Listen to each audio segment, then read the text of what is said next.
આ કોરોના આવ્યો ત્યારે હતા જ ને બધા લ્યો નો ગલોટિયા ખાઈ ગયા, કોને બચાવ્યા? ઈ તો એવો સતી તોરલ જેવો જો બાપુ સથવારો હોય છે ને તો જ મોત સુધરવાનું છે, બાકી રોતા નથી આવડવાનું. રોતા કાંઈક હરિનું ભજન કર્યું હોય છે તો જ તમને બાપુ આ જીવનની એક શાંતિ મળવાની છે, બાકી આ પૈસાથી, બુદ્ધિથી, વિજ્ઞાનથી કાંઈ શાંતિ બાંતિ ન મળે. ખોટી વાત. આ બાયું સડાવવાનો ધંધો જ નથી રામ. શાંતિ જોતી હોય એના માટે બાપુ આ સંતોની જે વાણી છે ને આના સિવાય બાપુ શાંતિ ક્યાંય મળે જ નહીં. કોઈ કહેતું હોય તો ખોટી વાત છે. પૈસાથી જો શાંતિ મળતી હોત ને તો આ કરોડપતિના દીકરા છે ને ઊભા વાહડા જેવા રખડે, કોઈને હક જ નથી. એમ પૈસાથી શાંતિ નથી મળતી રા. પૈસા છે ને જીવન જીવવાનું માધ્યમ છે, બાકી પૈસાથી શાંતિ બાંતિ ન મળે. થોડા પૈસા ન હોય ને તો ઈવડા બધા રોતા હોય કે ભગવાન અમને પૈસા વાળા જેથી કરશે, એટલે પૈસા વાળા છે ઈવડા રોતા હોય કે આ કોઈ ચોરી ન જાય ધારું. બધા જાગે જ છે. આપણે એમ દેખાડા પૈસા હોય તો હક છે કે ન હોય તો હક છે નથી કે અમારી પાસે કઈ છે ને ઓલા છે કે પણ આ કોઈ લઈ ન જાય ધારું. પણ હરીને મેળવવા માટે બાપુ કોની ઝંખના છે? દાસી જીવન રોવે, નરસિંહ રોવે, મીરા રોવે, ગઈ મારા નાથ. બાકી જાનવરને બાપુ ખબર નથી. બાકી તો તમે પોપટ હોય ને આપણા પાંજરામાં પોપટ હોય ને એને આમ ઘોંકા મારીને શીખડાવો ને એટલે રામ રામ તો એ બોલે, પણ એને ખબર નથી કે રામ શું છે. રામનું નામ બોલવાનું નથી, લેવાનું છે. લેવામાં બોલવામાં ફેર છે. લ્યો ને તો ઉગે, બોલે તો આમ બધા એમ કે પાગલ થઈ ગયો નકરું બોલ બોલ કરે. બોલવાની વાત નથી, લેવાની વાત છે. લીધું છે ને તો જ તમારા ઉપયોગમાં આવશે. એ દાસી જબુ કે છે કે ધર્મની હાટું ધરવું હોય માથું બાપુ. એવી જ્યારે એવી સદગુરુ મહારાજને કઈ કામ પડ્યું હોય, કઈ પણ માથું દેવાની વાત એટલે બાપુ આ માથા કાપવાની વાત નથી. પણ સદગુરુ મહારાજ એમ કે ભાઈ અહીંયા આશ્રમમાં કામ છે ને બે દી આવો, પછી મારે આમ છે ને મારે આમ છે ને બાના હોય ને એની વાત નથી. હા હું આવું છું બસ, બીજી વાત નહીં. ઈ કઈક માથું આપી શકે, ઈ જ કઈક બાપુ મેળવી શકે. આ આશીર્વાદ ને હરાબ છે ને એ બાપુ દેવાની વસ્તુ નથી. તમારી સેવા જેવી હોય ને આશીર્વાદ ઓટોમેટિક મળી જાય.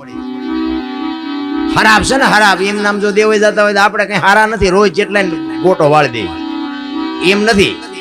એ તો તમે આમથા અણીયું કાટ કરો ને એટલે એને અંદરથી બાપુ નીકળી જાય. હું નામ નથી લેતો ને આવડા મારું લોહી પીવે છે, એ હરાબ લાગી જાય. આ એમ દેવા જેવી વસ્તુ નથી. ખિસ્સામાં આપણે જયારે ઈચ્છા થાય ત્યારે હરાબ દઈ દે ને ઈચ્છા થાય ત્યારે આશીર્વાદ. ઘણી વખત બાપુ માં આવે, બાપુ આને માથે હાથ મૂકો ને આશીર્વાદ દો ને આ કંઈક ભણે, આ તોફાન ઓછા કરે. હવે આ તમારા કોઠામાંથી આવ્યો, તમને નહીં ખબર હોય ચમ નથી ભણતો હોય, બાપુ શું કરે? સંસ્કાર તો માને દેવા પડે, અને જન્મે ને ત્યાં જ માને ખબર પડે કે આ કેવો થાય છે. પછી બાવા શું કરે, સાધુ શું કરે? એમ નથી રામ. કાંઈક આપણે સિંચન આપણે કરવું પડે. એમ નામ કોઈની પાસે કાંઈ છે નહીં. નિંદા બાપુ એક આપણે મહાપુરુષો એટલા માટે કહે છે કે નિંદા કરવાનું જો બંધ કરી દે ને, આ એટલે જબુમાએ કીધું કે નિંદા પરાઈ નઠારી લાગે સમરે શ્રી રણછોડ. તમને મને થોડોક સમય હોય ને તો હરિનું નામ લેવા લાગી જવાય. પણ આ તો નવરા પડ્યા નથી, ઉપાડી નથી કોક નહીં. કોણ જાણે આમાં અમુક તો ઠેકો રાખ્યો એના ઘોડે. તમે જુઓ તો એમાં ગામડામાં અમુક બેઠા હોય ને તો આપણે તો અમથા નીકળ્યા હોય ને તો એમ કે ગુલામ ને અહીંયા જાવ છો, એ આજ ઘરે નથી, એ આજ આમ જ્યાં છે, એ આમ જ્યાં ફલાણ. પણ અમે જ્યાં હાટું આવ્યા. અમુક નો કંટ્રાટ જ હોય ગામમાં, એવા જ કંટ્રાટી હોય. સોરા હોય ગામના, અહીંયા તો બધી રીધી સીધી બેઠી હોય. અને અહીંયા તમે જુઓ તો વાતું માં કઈ હારાવેટ ન હોય. ગામમાં કોઈ ટ્રેક્ટર લાવ્યું હોય કે હપ્તો શું ન ભરશે, આ લઈ આવ્યો એટલે તું ભરી આવજે. કોક ને ઘઉં હારા દિયા હોય કે આને મારા બેટા ને ઘઉં થવાનું નતું ને એટલા બધા કેમ થયા? હવે તારી ઘોડે સુલાઈને આજમણમાં ટાંટિયા ભરાવીને બીડીઓના હાથા થોડા કર્યા, એને રાતે પાવડો ખંભે કર્યો હોય ન થાય ઘઉં. પણ વાતું જ તમે જુઓ ને. એટલે મહાપુરુષો કે અનુસમીને ઔષધિ ઝરણા સમો ન જાપ, કૃષ્ણ સમો ન દેવતા, નિંદા સમો ન પાપ. એક બાપુ દુનિયામાં જો નિંદા કરવાનું આપણે બંધ કરી દઈએ ને તોય મારો નાથ નોંધ કરે. ભલા તમે વિચાર તો કરો. હમણાં સાહેબે વાત કરી કે સગાળસા ને અહીંયા દીકરો કાપ્યો અને પછી ભગવાન કે માગો માગો. નકર માને દીકરાથી વિશેષ શું હોય? ભગવાન હામું ભગવાનની શું જરૂર હોય? માને શું જરૂર હોય ભગવાનની? મારા દીકરાને ચેક બેઠો કરો એમ નો કે. પણ કેવડી ધારણા, કેવડો વિશ્વાસ, કેવડો ભરોસો. જેના હાટો કાપી નાખ્યો ઈ જ હા સામો આવીને ઊભો છે, ઈ તો એને નહીં ખબર પડતી હોય કે આને બેઠો કરવાનો કે નથી કરવાનો, મારે શું ભલામણ કરવાની હોય, ઈ કઈક કરી લે ભલામણ.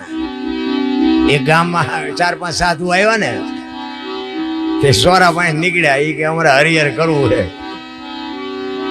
તો કે હાલા જાવ આમ છેલ્લે ઘર છે અહીંયા બધા બાવા સાધુ આવે, ગયા એટલે કે અમારે હરિહર કરવું, કે વાંધો નહીં બાપુ બેહો, ઈ કે રસોઈ બનાવી દે. એ કે ના તમારા ઘરના ને કહેવાય કે બોટ બેડું પાણીનું ભરી આવે ને કાચું સીધું આપી દઉં, અમે હાથે રસોઈ બનાવશું. બેન પાણી ભરવા ગયા ગામના કુએ, ભાઈએ બધી વસ્તુ આપી.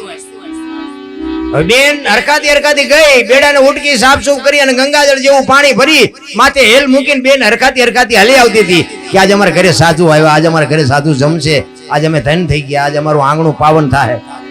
એ રસ્તામાં આવતી હતી, એમાં એક કેડામાં પ્રસંગ બન્યો. એક નાગ ને નોળિયો બાંધતા, હવે નોળિયાએ નાગ ને મારી નાખ્યો. નોળિયો વયો ગયો અને ઉપર હમળી ઉડતી હતી. નાગ છે ને હમળીનો શિકાર છે. જબાન ઝાકલે નાગ માથે પડી, નાગ ને વચ્ચેથી ઉપાડીને ઉડી. ઈ મોઢું ને પૂંછડું બે લબડતા હતા. ઈ મોઢામાંથી ઝેરના 2 ટીપા પડ્યા. ઈ બેન માથે જે હેલ છે, હેલમાં 2 ટીપા પડ્યા. બેન ને ખબર નથી. બેન હરખાતી આવી ઘરે, ફળિયામાં બેઠા છે, અહીંયા ઉતાર્યું બેડું અને કીધું કે લ્યો આ બોટ બેડું પાણીનું, આમાંથી રસોઈ બનાવીને જમી લ્યો. એમાંથી રસોઈ બનાવીને જમ્યા. ઘડીક થયું 5 સાધુ સ્વર્ગસ્થ થઈ ગયા. 2 જણા વિચાર કરે આ શું, કાચું સીધું આપ્યું છે, એમની આજે રસોઈ બનાવી છે, આ બન્યું શું? 2 માણા મૂંઝાણા, સ્વર્ગમાં વિધાતા મૂંઝાણી. આ લખવું કોના ખાતે? આમાં નાગ દોષિત નથી, નોળિયો દોષિત નથી, હમળી દોષિત નથી, આ 2 માણા દોષિત નથી, તો હવે આ 5 મર્યા લખવું કોના ખાતે? ભોળાનાથ પાસે આવે છે વિધાતા, પ્રભુ આવો પ્રસંગ બન્યો છે, હવે આ લખવું કોના ખાતે? એ કે નોટ ને પેન લઈ લે, હાલ મારી હારે. ઈ જ ગામમાં આવ્યા તો રીતિ સીધી ઘડિયાળના કાંટે બધી આવી જ જઈ હોય. અહીંયાથી નીકળ્યા. ઈ કે અમારે હરિહર કરવું છે, કોઈ ઘર ખરું? ઈ કે હાલ્યા જાવ આમ, કાલ 5 ને માર્યા, આજ તમારો વારો. ભગવાન કે લખ આમના ખાતે, ભલે આવડા ભોગવે. કોકના ગાળી આપણા પગમાં કરી જાય. એટલે કીધું અનસમીન ઔષધિ ઝરણા સમણ. એક બાપુ નિંદા કરવાનું જો બંધ કરી દેતો હોય, મારો નાથ રાજી થઈ જાય. એટલે જબુમાને સવારામ બાપા એટલા માટે છેલ્લે કહે છે કે જબુ તું મારી પાસે કઈક માગ. ઈ કે પણ બાપુ શું માગવું મારે? તમે મને આ દુનિયામાં જોવો તો ખરા, મારો આખો અવતાર સફળ બનાવી દીધો. મારે માગવા જેવું કઈ છે જ નહીં. તમે મને આ જે કઈ જે છે એ બધું મને જેમ છે એમ મને બધું બતાવી દીધું. હવે મારે શું માગવું? એ કે પણ જબુ કાંઈક તો માગ. તો મને એમ થાય કે જબુ એ મારી પાસે કંઈક માગ્યું. એ કે પણ બાપુ મારે કાંઈ જરૂર જ નથી. અને પછી બહુ આજીજી કરીને સવારામ બાબાએ, એટલા માટે પછી જબુમાં છેલ્લે કહે છે, શું કહે છે?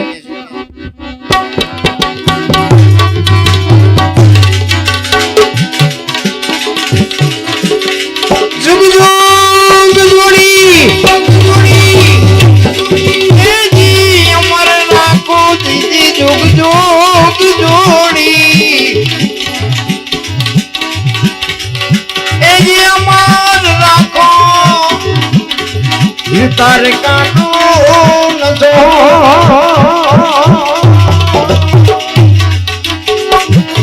એ આવી ભેળી સમાધિ, ભેળી સમાધિ ભજન તમારું તારે કાઢું નજો.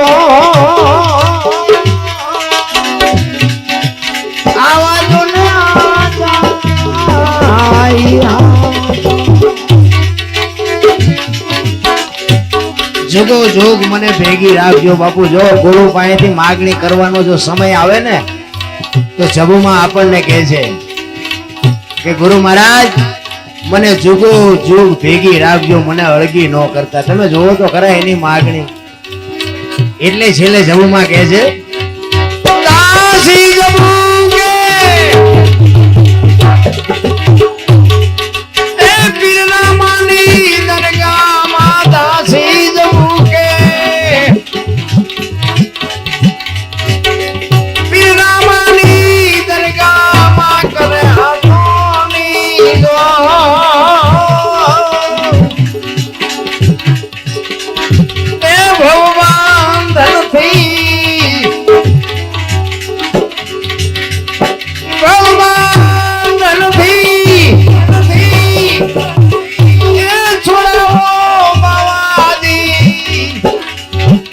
ગુણ કટી નહીં તો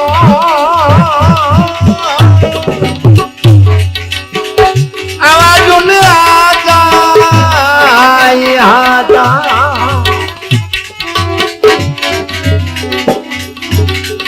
એ સંતોની માથે ભક્તિ કેલા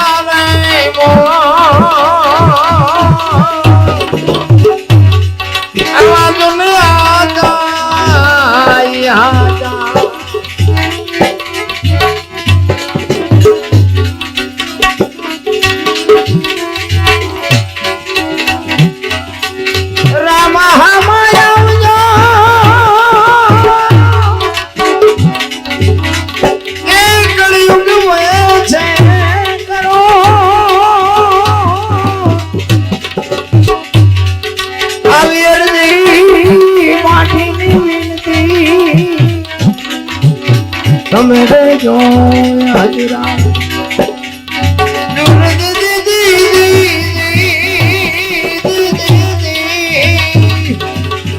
તમે રેજો હાજરા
રામદેવજી મહારાજ